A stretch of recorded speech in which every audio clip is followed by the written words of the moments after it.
Poder está no ar. E hoje começa uma série especial, que é o Poder Política.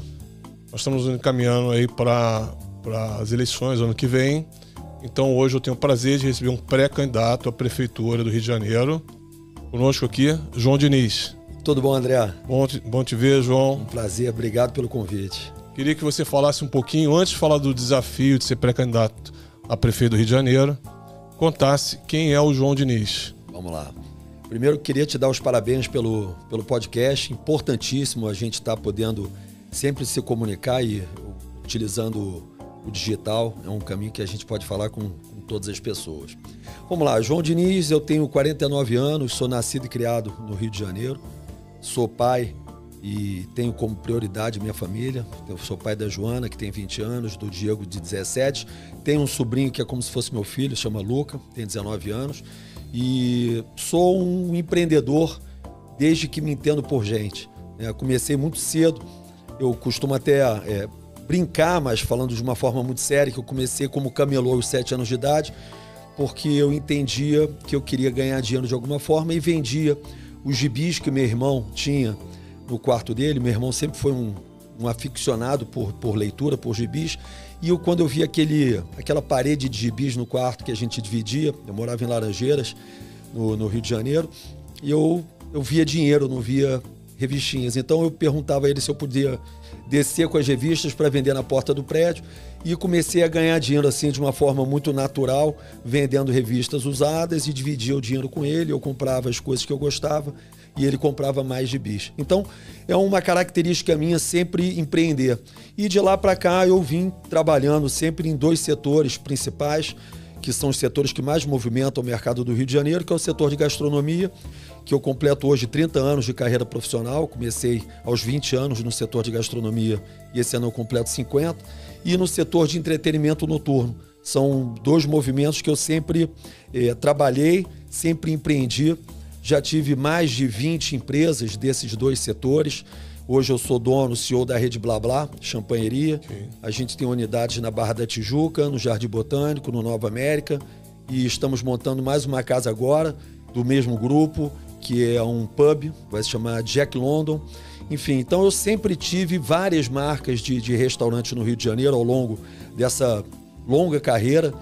E tive marcas como Banana Jack, Oficina do Guaraná, The House, Approach, enfim. Eu vim construindo sempre marcas e também trabalhando no mercado de entretenimento, como eu falei. Fui gestor dos eventos do Morro da Urca durante 6 anos. Criei o Réveillon do Morro da Urca, eventos como Copa do Mundo, Raízes Cariocas, enfim, Arraial do Monobloco. Então eu tenho uma vasta carreira aí. Trabalhei com o Ricardo Amaral também, comecei muito jovem trabalhando com o Ricardo Amaral nas suas casas noturnas. Então sempre trabalhei, sempre gerei emprego, já devo ter tido mais de 20 mil colaboradores durante todo esse tempo. E sou um apaixonado primeiro pelo Rio de Janeiro e segundo pelo empreendedorismo. Bacana. É muito importante um candidato ter essa visão também, não só pública, social, como uma visão de negócio. Você enxergava o álbum de figurinha, mas já com outros olhos, né? Perfeito. Conseguia enxergar negócio onde parecia que era simplesmente uma coisa ali parada. E o Rio de Janeiro precisa avançar.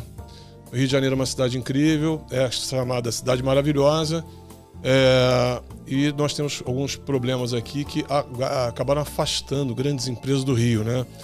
Então, uma das coisas que eu gostaria que um prefeito tivesse atenção, né, é como convocar essas empresas de novo a confiarem no Rio de Janeiro, né, e começar a trazer de volta sedes importantes de empresas que saíram do Rio.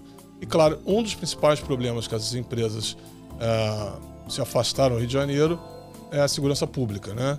Então, esse é um tema central e eu queria que você falasse um pouquinho desse tema como pré-candidato a prefeito do Rio. Legal. Eu acho que eu primeiro queria começar com uma palavra que você falou, que é uma palavra muito perigosa, é a gente continuar chamando o Rio de Janeiro como cidade maravilhosa. Eu acho que a gente, quando precisa resolver um problema, a primeira coisa que a gente precisa fazer é ter sinceridade com relação aos problemas que a gente vai enfrentar. Isso dentro da casa da gente, dentro da nossa família, dentro da nossa empresa e, obviamente, dentro da nossa cidade, que eu falo que o Rio de Janeiro também é uma grande empresa, né? Antes de ser uma cidade, o Rio de Janeiro é uma empresa. Então, a gente como carioca, a gente como ama a cidade, a gente precisa ser muito realista e colocar o dedo na nossa ferida, não para apontar culpados, mas para entender o seguinte: há quanto tempo a gente não é mais a cidade maravilhosa?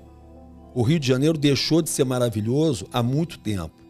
A gente não pode confundir beleza natural com qualidade de vida. Sim, quando a gente fala a palavra maravilhosa, eu tenho uma família maravilhosa, eu tenho uma empresa maravilhosa. Eu não estou falando que a minha família é bonita, eu não estou dizendo que a minha empresa é bonita. Eu estou dizendo que a experiência gerada dentro da minha família e dentro da minha empresa é maravilhosa, independente da beleza dela. Então a gente fica falando de cidade maravilhosa como se beleza natural colocasse mesa. Sim. Fosse o grande divisor de águas. Então, com isso, a gente para de apontar os problemas e principalmente as soluções, que os problemas a gente já conhece, para resolver, para que o Rio de Janeiro volte a ser uma cidade, primeiro, habitável e depois ele volte a ser maravilhosa, porque a gente está muito longe disso. Você colocou muito bem a segurança pública hoje. É o grande problema do Rio de Janeiro, é o grande câncer do Rio de Janeiro, a grande dor, né? E é fácil de você entender. A gente hoje vive momentos de insegurança absoluta em todas as classes sociais, em todos os bairros do Rio de Janeiro, em todos os horários, de manhã, de tarde e de noite. Você não sabe mais que hora você pode sofrer uma violência, um assalto, enfim, qualquer tipo de movimento que atinja a sua integridade física, ou ataque você ou a sua família. Então, a gente precisa primeiro entender o seguinte: por que a gente tem tantas pessoas trabalhando para esse movimento? Você vai ver que a minha leitura sempre vai ser muito profissional. Eu, quando falo de Rio de Janeiro empresa, eu gosto de qualificar, setorizar o Rio de Janeiro em 3 partes. Você tem os setores que absorvem mão de obra. Setor formal, são as CLTs, os restaurantes que eu trabalho, são setores formais. Você tem o setor informal, que também grande parte da população trabalha dessa forma, que é fazendo prestação de serviço, empreendendo, fazendo alguns movimentos para que elas possam ter um tipo de rentabilidade. E você tem um outro setor que absorve mão de obra, que é o setor da violência, que tem que ser entendido como um setor comercial, onde você tem 2 grandes empresas que se chamam tráfico e milícia, que disputam territórios e, para isso, contratam mão de obras profissionais para trabalharem para esse setor, extremamente rentável. Então, quando você entende que o Rio de Janeiro é dividido em 3 empresas e hoje a empresa mais atrativa, que paga melhor e que atrai mais funcionários para trabalharem para essa empresa é o setor da violência, você entende que esse tipo de trabalho desses profissionais ataca a imagem da cidade e ataca a sociedade. Então, quando a gente consegue dividir dessa forma, a gente vai falar o seguinte: como é feita a gestão de segurança pública no Rio de Janeiro? Como sempre foi feita a gestão de segurança pública? De cima para baixo, ou seja, você arma a polícia, você coloca a polícia com equipamento, com inteligência, aumenta o número de presídios, prende a maior quantidade de pessoas ou, quando você tem confronto, você mata uma grande quantidade de pessoas para você poder resolver o problema da violência. Dessa forma, você não resolve o problema da violência, porque a gente vem fazendo esse movimento há anos e a nossa violência só aumenta. Então, eu sempre observo muito o seguinte: o que está sendo feito está resolvendo o nosso problema? Porque aí sim, esse movimento vai dizer se está sendo ok, o movimento está sendo um movimento inteligente, um movimento com coerência ou não, se a gente continua enxugando o gelo. A gente teve agora, recorrentes durante o inverno, centenas de arrastões marginais em cima de ônibus na Avenida Copacabana, arrastão na Praia do Leme, Ipanema, Copacabana, que é a grande entrada de dinheiro, porque o grande potencial do Rio de Janeiro é o turismo, é o comércio e é o serviço, e a gente vem destruindo a imagem do Rio de Janeiro. E a gente vem com recorrência de problemas. Ou seja, quando você não tem competência para resolver um problema, que você já sabe que ele vai existir, você tem uma recorrência de problemas. E essa recorrência de problemas ataca a economia da cidade, a geração de emprego, a imagem da cidade do Rio de Janeiro. Então, qual é a forma que a gente tem que tentar entender para se antecipar aos problemas, principalmente que geram a violência, e não fazer gestão de crise? Porque quando você prende ou mata uma pessoa, você está fazendo gestão de crise. Aquela pessoa já trabalha para o tráfico, para a milícia ou como autônoma, e você quer tirar ela do mercado de trabalho dela, porque aquilo ali para ela é o mercado de trabalho. Sim. Quando você vem para entrada, para o começo da carreira daquela pessoa, e você entende por que aquele menino de 12, 13, 14, 15, 16 anos está escolhendo trabalhar para o tráfico, para a milícia ou como autônomo e não está buscando um emprego dentro do meu restaurante, dentro daqui do podcast, ou está buscando um movimento de empreender. Porque as pessoas querem ganhar dinheiro. Eu, com 7 anos, quando vendia a revistinha, eu queria ganhar dinheiro. Eu queria comprar as minhas coisas. Então, eu fui buscar uma forma de monetizar. Eu peguei uma revistinha e comecei a vender. E com isso, comecei a movimentar, comecei a aprender uma série de coisas. Depois virei produtor de evento, fui montando pequenos restaurantes e me tornei um empreendedor. Agora, tem pessoas que entendem que o caminho delas é mais atrativo trabalhar para o tráfico, para a milícia ou roubando celular. Agora, João, a questão da segurança pública está muito ligada à educação. Sim. Né? Virou uma cultura que o caminho mais fácil de ganhar um dinheiro é o roubo. Né?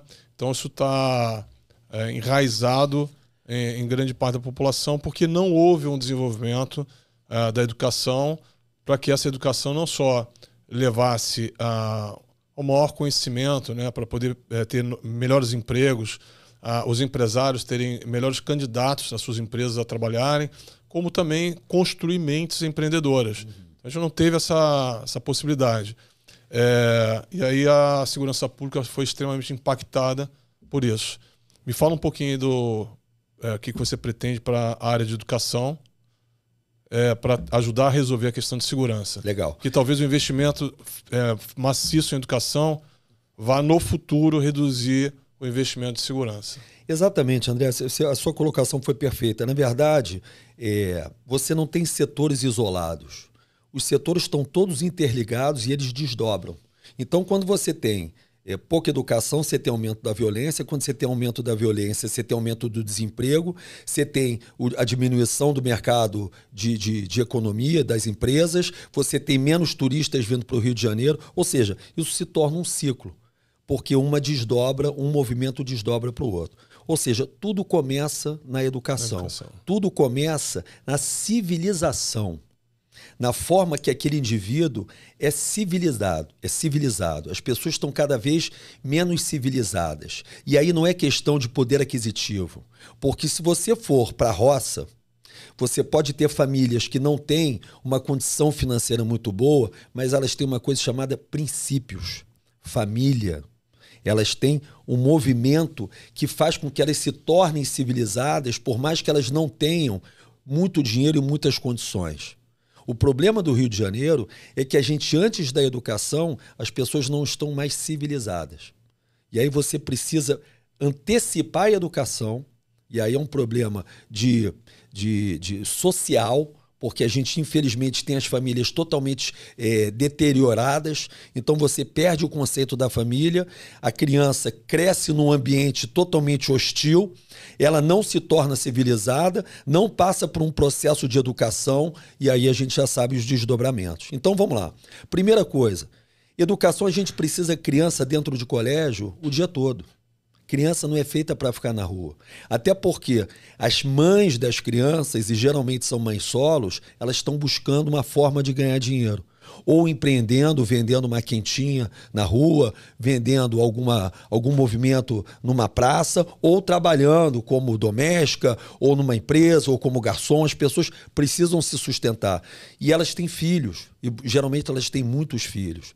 Então o Estado precisa entender que essas crianças de 3, 4, 5, 6 até 16 anos não podem ficar soltas nas ruas.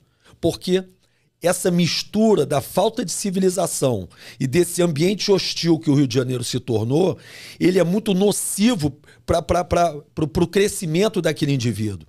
Entende? Então a gente primeiro primeira coisa, a gente precisa ter escolas onde o pai ou a mãe deixem os filhos de manhã e busquem no final do dia. Porque escolas de meio período, a criança vai sair da escola, primeiro ela não vai ter o que comer em casa. E segundo, ela vai ficar à mercê daquele ambiente hostil que infelizmente muitas delas moram. E aí dali elas começam a frequentar lugares, estar perto de pessoas que vão acabar levando aquelas pessoas para um caminho ruim. E a gente sabe o desdobramento disso. João, o meu canal, como você sabe, o nome é O Poder. E eu falo muito sobre empreendedorismo, sobre network, sobre conexões. Existe uma questão na educação pública, tá, que em algum momento virou um jogo, tá, não a favor, né, da pessoa que precisa da educação pública dada pela cidade e pelo Estado. Isso virou uma troca, onde o cara leva o seu filho para ele ter alimentação, e mais preocupado com a alimentação do que a educação, né? E nesse movimento, muitas gerações políticas se elegeram fazendo uma troca e não construindo mentes, né? Como falei nesse canal, a gente fala muito sobre isso. E que tal que a nossa política não faça mais troca de merenda por voto, mas sim de construir mentes que saibam que possam ganhar coisas melhor do que um emprego para pagar a sua conta de luz. As pessoas estão com muita limitação, com muita crença limitante, que o colégio ali para ter a merenda, para ter uma educação, e ela vai ser funcionária de uma empresa. O nosso país não tem uma educação básica, pública, que constrói mentes, né? Essas mentes que podem ultrapassar aquilo que talvez suas gerações anteriores não conseguiram alcançar. E nós precisamos que essa educação pública, como você muito bem disse, as crianças precisam estar mais tempo no colégio, para ter mais tempo para aprender. A gente precisa de uma transformação profunda do que a iniciativa pública está entregando de educação, para que a gente não só entregue ali os conhecimentos básicos, mas a capacidade que esses novos brasileiros têm de transformar o país num lugar melhor para viver. Perfeito. E como você teve essa visão desde garoto, né, de poder olhar um álbum de figurinha e transformar aquilo num negócio, você é uma pessoa que pode mudar esse cenário e transformar crianças em potenciais novos brasileiros que vão transformar o país. Senão o país não vai sair disso, a gente vai estar sempre patinando. Isso aí a gente espera do candidato, do pré-candidato.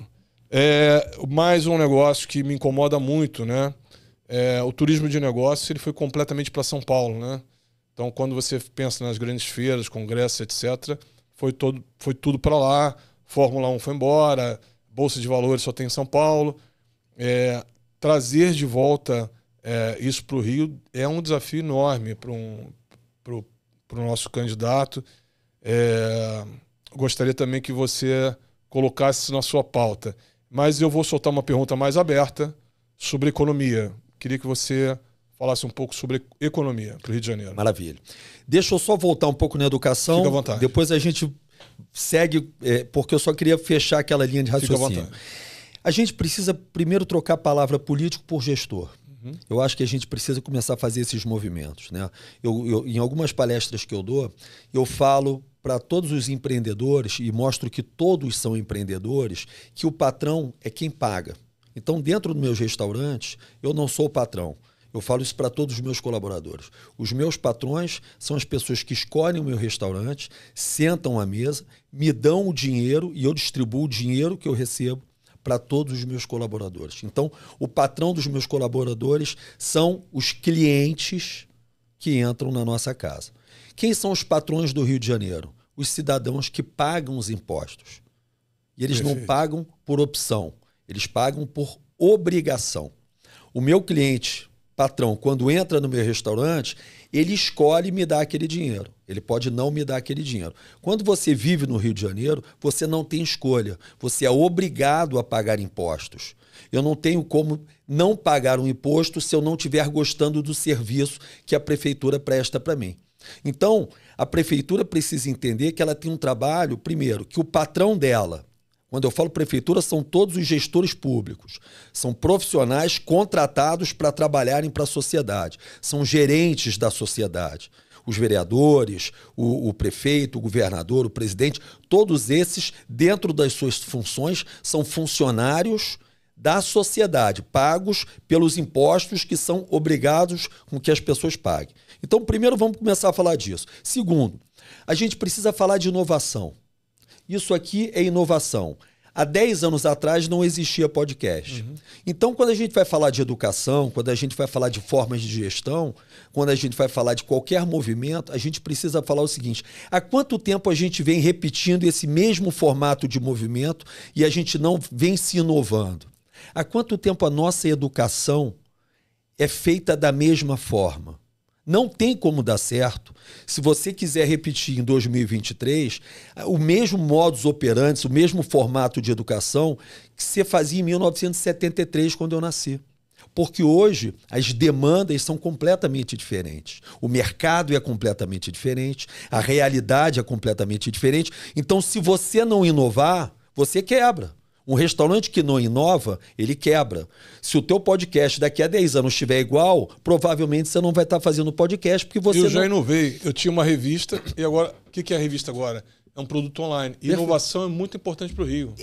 A inovação é importante para o planeta, para o ser humano. A gente precisa se inovar. Ou seja, a nossa educação, a nossa gestão pública, ela é arcaica.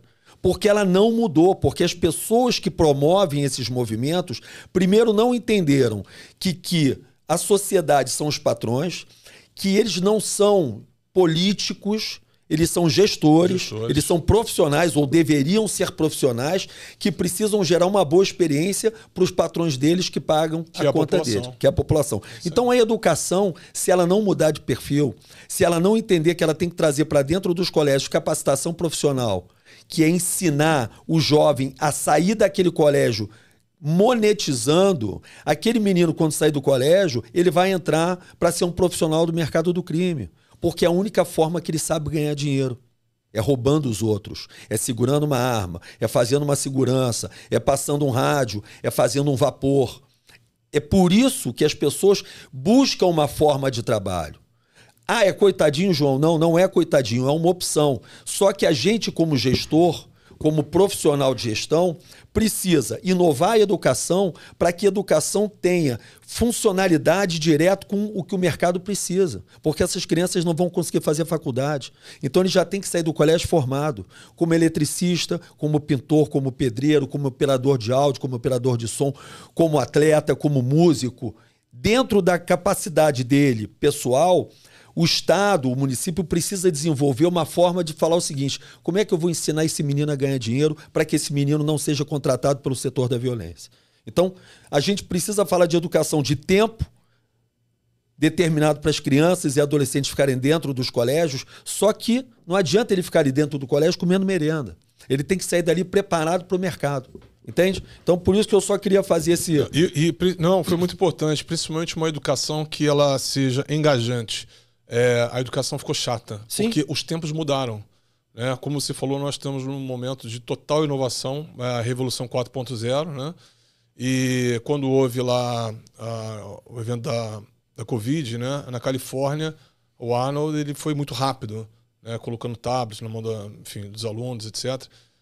Talvez uma realidade financeira diferente Sim. do nosso país. Mas a inovação tem que estar também na educação. Com certeza. Porque senão a criança chega lá e não quer estudar. Ficou chato. As metodologias precisam ser aprimoradas. As matérias, a metodologia, eu falo por mim. Eu nunca tive muito interesse dentro daquela educação tradicional. Porque eu ficava olhando aquele movimento e falava assim, cara, de que forma que eu vou poder usar isso para ganhar dinheiro? Porque eu sou um cara empreendedor, eu fico olhando tudo, entendendo o seguinte, cara, de que forma que eu transformo essa ideia em dinheiro? De que forma que eu transformo esse aprendizado em dinheiro? E você, dentro da educação tradicional, você tem movimentos que são uma grande perda de tempo. Sem dúvida. Porque as pessoas precisam ganhar dinheiro. Entende? Então, se a gente não mudar o conteúdo, principalmente, obviamente que nos Estados Unidos você ter acesso a tablets, ao mercado digital, a tecnologia é muito melhor. Mas o conteúdo sempre vai ser mais importante. né? E o conteúdo é de que forma que você entende que aquelas crianças precisam ser educadas, adolescentes, para que eles possam adentrar o mercado de trabalho e tenham capacitação profissional, qualificação técnica para poderem serem contratados. Porque muitas vezes eu tento contratar pessoas e as pessoas não têm a menor qualificação profissional. Então esse menino, ele já corre um risco, porque a qualificação profissional dele, que é nenhuma, para trabalhar para o tráfico, para a milícia, é excelente. É verdade. Então ele vai trabalhar para o tráfico, para a milícia. Então você não consegue parar de produzir profissionais em número, em escala, para atender aquele setor. E isso impacta a sociedade. Então vamos lá. Por que a gente não tem um turismo? Vamos falar do turismo de eventos, né, que é importantíssimo, Sim. Você frisou muito bem. Eu estive em Brasília semana passada. Estive no Congresso Nacional da Brasel, eu sou conselheiro da Brasel, que é a maior associação de bares e restaurantes do país, e a gente teve o Congresso Nacional, o encontro de todos os presidentes e conselheiros do Brasil em Brasília, num grande evento. Quase que eu não consigo hotel para ficar em Brasília terça, quarta e quinta, porque nessa mesma semana você tinha 4 eventos enormes e um deles era o da Brasel. Ou seja, Brasília se movimenta com o turismo de eventos. São Paulo se movimenta. A gente teve uma feira da XP há pouco tempo atrás em São Paulo. É uma coisa gigantesca. E, ao mesmo tempo, você tem mais 5 a 10 feiras semanal.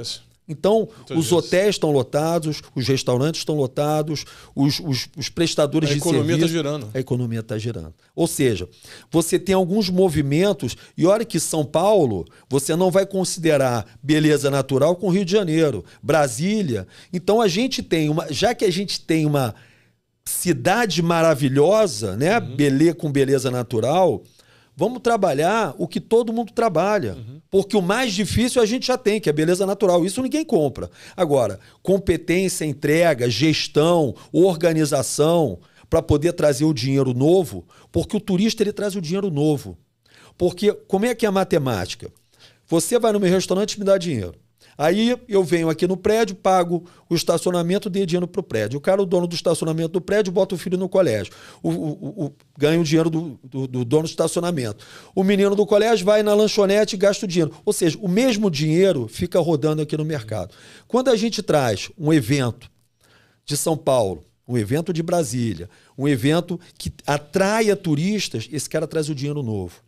Quando eu trago uma família da Itália, de Barcelona, de São Paulo, de Brasília para visitar o Rio, para passar as férias aqui, eu trago um dinheiro novo. Esse dinheiro não pertence a gente e vai passar a pertencer. Ou seja, esse dinheiro ele aquece o nosso mercado. As pessoas tiram o dinheiro do mercado delas e vêm deixar o dinheiro aqui para a gente. Então, se a gente não tiver essa renovação de entrada de capital aqui na nossa cidade, e o grande potencial do Rio de Janeiro é o turismo de passeio e, obviamente, que o turismo de eventos, porque eles se complementam.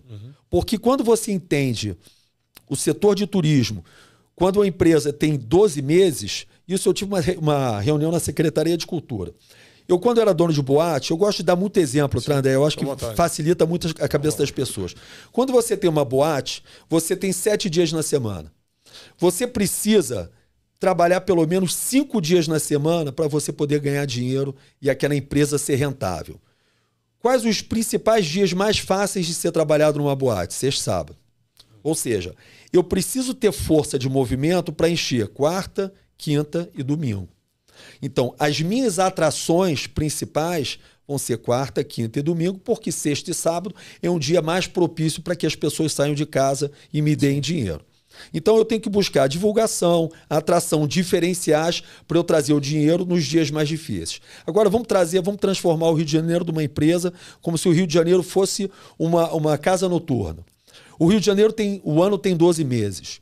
Quais são os meses mais propícios para que as pessoas deem dinheiro para o Rio de Janeiro, que tem como beleza natural o verão, é uma cidade tropical? A gente está falando de dezembro, janeiro e fevereiro. Ou seja, a gente já tem um overbooking dentro desses 3 meses, dos 12, onde o Rio de Janeiro está lotado de turista. Vamos lá. Quando é que eu preciso gastar a minha energia, a minha estratégia, a minha inteligência para que eu possa manter o meu calendário de eventos de 12 meses cheio? Entendendo que a minha sexta, sábado e domingo é dezembro, janeiro e fevereiro. Eu preciso focar nas baixas, nos buracos, que é março, abril e maio. Junho, julho já começa as férias melhores de novo. E depois no outro buraco, agosto, setembro e outubro. Porque novembro começa a esquentar de novo. Ou seja, os grandes eventos, os eventos empresariais, os movimentos, as feiras, todos eles têm que ser feitos dentro dos buracos do Rio de Janeiro, para você tentar manter um calendário com a maior quantidade, o mais com hegemonia. O ano todo ele sendo mantido aquecido. Então você tem N movimentos, como o Rock in Rio é um grande exemplo, que você movimenta, você aumenta em 20% a 30% o setor de hotelaria, o setor de hotelaria é 100%, mas você aumenta em 20% a 30% a arrecadação de bares e restaurantes, e é muito nítido o impacto em Uber, restaurante, táxi, barraca de praia, ou seja, quando você tem esse movimento que são carnavais fora de época, né? O Rock in Rio, ou grandes eventos fora de época. Ou seja, o setor de turismo, de eventos, como você falou para mim, ele é essencial. Só que a gente, como gestor, a gente tem que dizer o seguinte: vem me dar dinheiro que eu vou te facilitar. Só que o Rio de Janeiro tem uma cultura de sempre criar dificuldade para trazer grandes eventos ao Rio de Janeiro. Então, a pessoa que tem uma empresa, que quer botar dinheiro numa cidade, que quer promover um evento, essa empresa ela vai para onde ela tem o quê? Facilidade. O Rio de Janeiro não facilita. O Rio de Janeiro dificulta. Quem facilita? São Paulo, Brasília, sim, Minas. Ou seja, em vez de fazer o evento onde todo mundo gostaria de fazer naturalmente, que é o Rio de Janeiro, as pessoas acabam levando esses grandes eventos para outras cidades e o dinheiro escapa da nossa mão e movimenta a economia de outras cidades. Mobilidade urbana. Mobilidade urbana em toda grande cidade é um desafio, né? No Rio parece que tem alguns locais que foram esquecidos. Eu vou citar alguns aqui, você pode ficar à vontade de citar outros locais também. Mas, por exemplo, na Barra da Tijuca, quem está indo em direção a Jacarepaguá, a Ayrton Senna para completamente alguns horários, a Ayrton Senna para a Avenida das Américas. E vira um caos, né? Atrás ali do Via Parque, deveria ter algum elevado, alguma coisa. É nítido, todo mundo vê, ninguém faz nada. Cruzamentos, que eu morei em São Paulo, tem vários mergulhões para facilitar o trânsito. Será que o paulista enxerga isso? O carioca está cego? Aqui na América, a gente tem alguns trânsitos também grotescos por falta de uma necessidade de mergulhão. Não dá para fazer o teletransporte ainda, né? Mas dá para ter boa gestão pública. Sim. Tá? E eu queria ouvir de você, porque eu, como carioca, fico indignado de ver... parece que o prefeito não mora no Rio. Né? Ou os prefeitos, né? Não estou falando de um. Perfeito. Moram em outra cidade, ou só andam de helicóptero. Ô André, você está coberto de razão. Você vai ficar andando de helicóptero? Não, né? Você conhece o nosso problema. Você sabe o que acontece, cara? Vamos lá. Você, quando fala de uma cidade, uma metrópole, você tem que falar de transporte de massa. Sim. Então, quando você não tem transporte de massa, as pessoas precisam pegar seus carros. Quem tem a possibilidade de ter carro ou moto. Então, você não consegue... Por exemplo, eu vim para cá, aqui para o podcast. Eu vim no meu carro sozinho para cá. Por quê? Porque não tem nenhum tipo de transporte público, primeiro, que me atenda, porque nenhum transporte público chega aqui perto dessa região, que é uma região extremamente ocupada, e eu também não teria segurança de entrar num transporte público, entende? Então, com isso, você aumenta muito a demanda de carros. E se você não preparar a cidade para essa demanda de carros, entendendo que você não tem estrutura de transporte de massa, de qualidade e de segurança, você vai dar um nó no trânsito do Rio de Janeiro. Detalhe, o Rio de Janeiro ainda tem outro agravante. A maior parte do Rio de Janeiro, pelo menos da Zona Sul e Barra da Tijuca, ela tem um mar na lateral dela. Então isso também é mais difícil, porque você só consegue correr para um lado. Você não consegue correr para o lado do mar. Não é uma cidade espalhada. Você tem um mar que ele diminui a cidade. Então você tem que ter mais inteligência, você tem que ter mais mobilidade pública de transporte de massa e você tem que ter mais sugestões como anéis, como viadutos, para você poder liberar o trânsito, principalmente nos horários de pico. Porque senão também esses horários de pico, eles viram o quê? o ponto forte dos assaltos do Rio de Janeiro. Então, você lembra como é que uma coisa está desdobrada na outra? Quando eu falo que o transporte público está diretamente ligado com violência, porque ali a gente vira presa fácil. Porque a gente está parado ali e você não tem literalmente o que fazer quando o cara bate com uma arma no vidro do seu carro, como já bateram no meu, e rouba o que ele... Como a gestão de mobilidade pública é fraca, o crime organizado já sabe, ó, o nosso horário nobre está ali porque o gestor esqueceu do Rio de Janeiro. E eu falo o seguinte, que um assaltante é um empreendedor. Por quê? Porque ele tem que entender qual o público-alvo, qual o horário que ele vai trabalhar, onde é que o público dele vai atuar, qual o perfil de público, aonde ele vai passar aquele produto que ele está pegando, para quem que ele vai passar, porque ele não rouba celular para ficar com o celular. Aquilo ali já é uma indústria. Então, ele é um empreendedor. Só que esse cara está usando a forma de empreender para o mal, que ataca a sociedade, que destrói a imagem da cidade. Então, se a gente não entender que a gente precisa resolver o caos urbano, porque isso é qualidade de vida. Sem dúvida. Nenhum colaborador hoje, você quando vai contratar, você só contrata as pessoas que moram perto da sua empresa. No raio próximo. Você não contrata. Então, com isso, o que acontece? Quanto mais longe as pessoas moram, mais dificuldade de emprego elas têm. Aí o que acontece? Elas precisam vir para perto. Para vir para perto, elas precisam viver de uma forma, infelizmente, pior. E isso também aumenta os valores, porque a demanda aumenta, o valor aumenta. Então você tem desdobramento também em habitação, em saneamento, porque você tem um crescimento das comunidades, principalmente de Zona Sul, de Barra da Tijuca, porque é onde o mercado é mais aquecido. Então, de novo, um problema sempre vai estar amarrado no outro. Me diz uma coisa. Eu morei em Londres, né, e só andava de metrô. Perfeito. Em Nova York, o prefeito andava de metrô. Né? E em Londres, andar de carro chega a ser... não é produtivo, né? Porque você vai em qualquer lugar da cidade. A qualquer hora, né? Eu morei em São Paulo. Em São Paulo, todo ano, ou a cada 2 anos, inaugura uma estação de metrô. Aqui, a última estação de metrô que inaugurou foi nas Olimpíadas ali, porque tinha um... Por que no Rio... Eu dei 2 exemplos internacionais, reais e necessários, né? E São Paulo também... a cada 2 anos, inaugura uma estação de metrô, às vezes mais de uma. O Rio parou no tempo. São Paulo pertence ao Brasil, que eu entendo, e o Rio também. Por que no Rio não acontece? Então, vamos lá. Primeiro que não tem profissional aqui cuidando da gestão do Rio de Janeiro. Vamos falar português. Não tem profissional aqui. Segundo, que as coisas que são feitas aqui, elas são feitas a curto prazo. Então, quando você entra numa prefeitura, quando você entra você senta numa cadeira de gestão, principalmente do Poder Executivo, por mais que você não vá ficar 8 anos, porque o seu contrato é de 4 anos, você tem que fazer um planejamento para 12, cara. Sem dúvida. Para 12. Agora, ninguém quer entregar de mão beijada nada para o outro, porque ele não entende que a cidade é dele, ele está preocupado com a gestão dele. Ele fala assim, não, eu não vou gastar esse dinheiro aqui porque eu não vou conseguir inaugurar essa obra e se eu não for reeleito, essa obra vai ser inaugurada pelo meu sucessor que vai levar o mérito. Vamos falar português. Exatamente. Não é isso? Infelizmente. Então é o seguinte, cara, enquanto a gente não tiver pessoas sérias e mostrando para a população, olha, eu vou fazer um investimento aqui, eu não sei se eu vou inaugurar essa obra porque essa é uma obra de 8 anos, mas que o meu sucessor...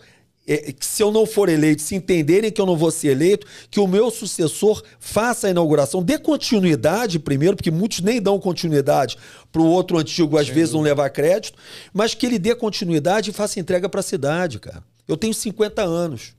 Eu vou viver mais o quê? Se der tudo certo, mais 25? A média de um brasileiro é 75 anos.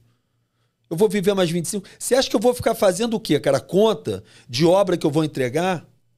Eu quero resolver para os meus filhos, cara, para os meus netos. É porque o político está trabalhando para ele, não para a população. Aquilo ali para ele não está preocupado com a cidade. Aquilo ali é o ganha-pão do cara.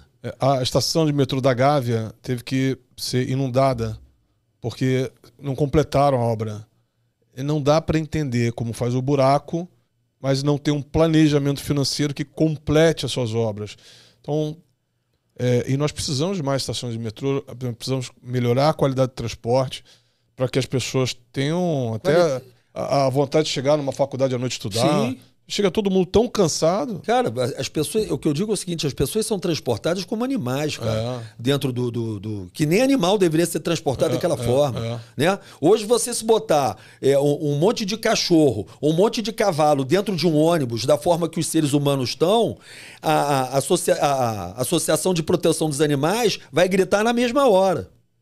Tô errado? Tá certo. Se você botar 150 cavalos dentro de um ônibus e socar os cavalos ali ou os cachorros, vai aparecer um monte de gente gritando, com muita razão, em defesa daqueles animais. Só que quando tem gente, ninguém grita, cara. Se fizer uma parceria público-privado com Emirados Árabes ou com outros, com o Japão já teve interesse para ajudar a acelerar, vai acontecer, mas todo mundo sabe que tem que fazer isso, não senta um ali para fazer. E sabe o que acontece? Como a sociedade também é muito omissa, a culpa é nossa, tá? Tudo que dá certo e dá errado dentro da minha empresa, a culpa é minha. Tudo que dá certo e dá errado dentro da nossa cidade, a culpa é nossa. Porque foi a gente que escolheu o cara para sentar errado ali. E depois se calou. Irmão, a gente tem que parar de terceirizar problema.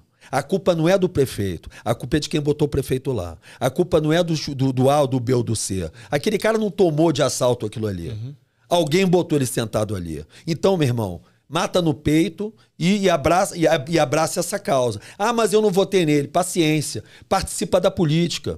Eu não gosto de falar de política. Então, infelizmente, você vai ser comandado por um monte de incompetente que vai acabar com a tua cidade, com a tua qualidade de vida, com a qualidade de vida da tua família. Então, envolva-se com a política. Preocupe-se com a política. Fale de política.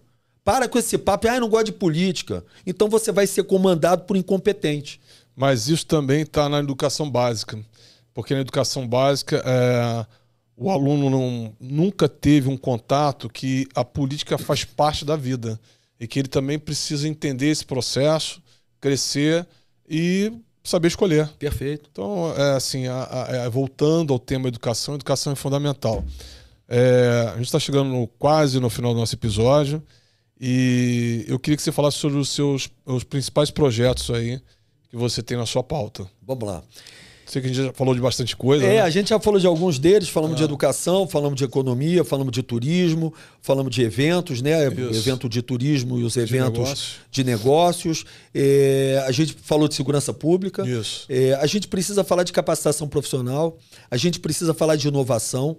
Né? O Rio de Janeiro ele tem como principal foco turismo, comércio e serviço. Então, assim, cada cidade no mundo, cada produto, cada empresa no mundo tem um potencial. O potencial do Rio de Janeiro é esse. E ele precisa ser entendido como uma empresa. Então a gente precisa entender, uma das coisas que eu falo que eu não consigo entender é o seguinte. Eu sou pré-candidato a prefeito do Rio de Janeiro. Você pode ter certeza que durante a minha campanha, todos vão saber os meus principais secretários. E eu nunca vi, eu já faço um desafio aqui, eu nunca vi nenhum candidato a prefeito do Rio colocar quem vão ser os secretários das principais pastas durante a eleição. Transparência. Transparência vai dizer o seguinte, quem é que vai dar o tom da tua pasta de economia, de segurança pública, de educação, de transporte, de saúde? Quem é que vai dar o tom? O teu amiguinho? Ou um cara que é técnico naquilo ali? Ou o cara que está com algum interesse, que sentou naquela cadeira ali por algum motivo? Não tem mais... Cara, vamos falar português, cara. Eu não consigo fazer a gestão do meu restaurante se eu botar para sentar no meu sushi man o meu amigo. Não vai rolar. Ele vai cortar o dedo dele e vai trazer um péssimo produto. O que acontece no Rio é que as secretarias aqui não tem cara técnico em secretaria. Então é o seguinte, um prefeito, ele tem que dar o tom, mas quem vai ter a decisão técnica, quem vai ter a estratégia, o expert do assunto de educação é o secretário de educação. E tem que ser um cara com conhecimento de causa. O cara que entende de Zona Sul, para entender como é que você resolve aqueles problemas da Zona Sul, é o subprefeito da Zona Sul. Onde é que ele jogou, irmão? Aonde ele jogou? Qual é o histórico que esse cara tem? E quando eu falo isso, não é no CPF, não. É no CNPJ.